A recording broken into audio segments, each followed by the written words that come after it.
オーバーレイメニューを使用して、ステートメントを追加する方法を説明します。オーバーレイメニューとは、表示されているコンテンツの上に重ねて表示されるメニューのことです。作業を中断せずに追加のオプションや機能にアクセスできます。ロボットを配置します。E カタログのタイプ別モデル、ロボッツ、三菱エレクトリックを開きます。RV13FL を追加します。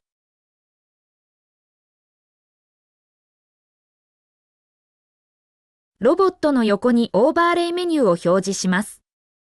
プログラムタブを開きます。3D ワールド上で右クリックし、表示。オーバーレイ講座に関するメニューを選択します。各軸保管ステートメントと直線保管ステートメントのボタンが表示されていることがわかります。Teach Trace Grasp オーバーレイをダウンロードします。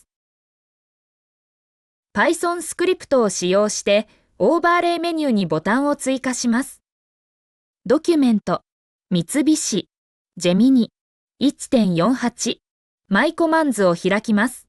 マイコマンズに Teach Trace Grasp オーバーレイをドラッグ&ドロップします。Python スクリプトを確認します。Teach Trace Grasp オーバーレイ、init.py をメモ帳などのテキストエディターで開きます。init.py はボタンを設定しています。12行目はコマンド名のリストを定義しています。14行目はアイコンの説明を設定しています。teachgrasp.py を開きます。teachgrasp.py はロボットを移動し、物をつかむ動作を設定しています。13行目と14行目は物をつかむ動作を設定しています。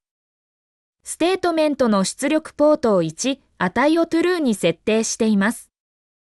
19行目は物をつかんだ後、持ち上げる動作を設定しています。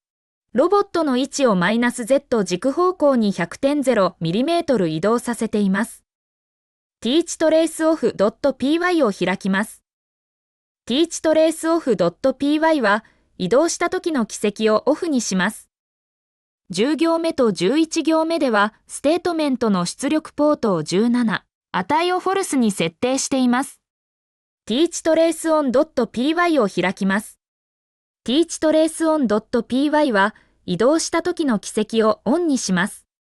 13行目と14行目はステートメントの出力ポートを17に設定し、その値を true に設定しています。出力ポートを17に設定することで、ロボットのパスが赤色でトレースされます。マイコマンズに追加されたデータは、ジェミニを再起動しないと反映されないため、一旦保存し、再起動します。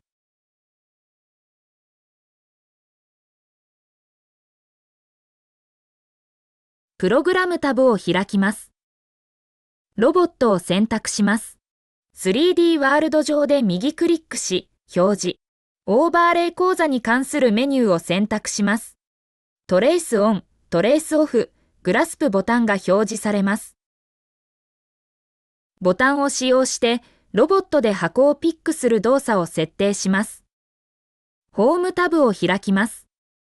箱を配置します。E カタログのタイプ別モデル、ベーシックシェイプスを選択します。ブロックジオを追加します。コンポーネントプロパティウィンドウのハイトアンダーライン Z を300、レンクスアンダーライン X を150、ウィズアンダーライン Y を400にします。プログラムタブを開きます。マニピュレーション、ジョグが選択された状態で、ロボットの先端を選択し、箱の上面に移動します。トレースオンを使用して、ロボットのパスを赤色でトレースします。トレースオンを選択します。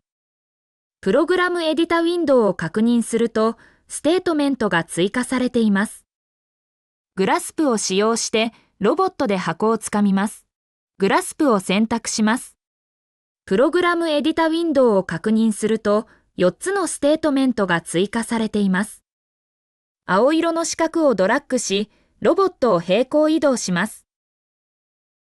各軸保管ステートメントを使用してロボットを移動します。各軸保管ステートメントを選択します。プログラムエディタウィンドウを確認すると、ステートメントが追加されています。シミュレーションをリセットします。シミュレーションを実行すると、ロボットが箱をピックアップして移動します。プログラムエディタウィンドウを使用せず、ロボットのステートメントを追加させることができます。オーバーレイメニューを使用して、ステートメントを追加する方法の説明は以上となります。ご視聴いただき、ありがとうございました。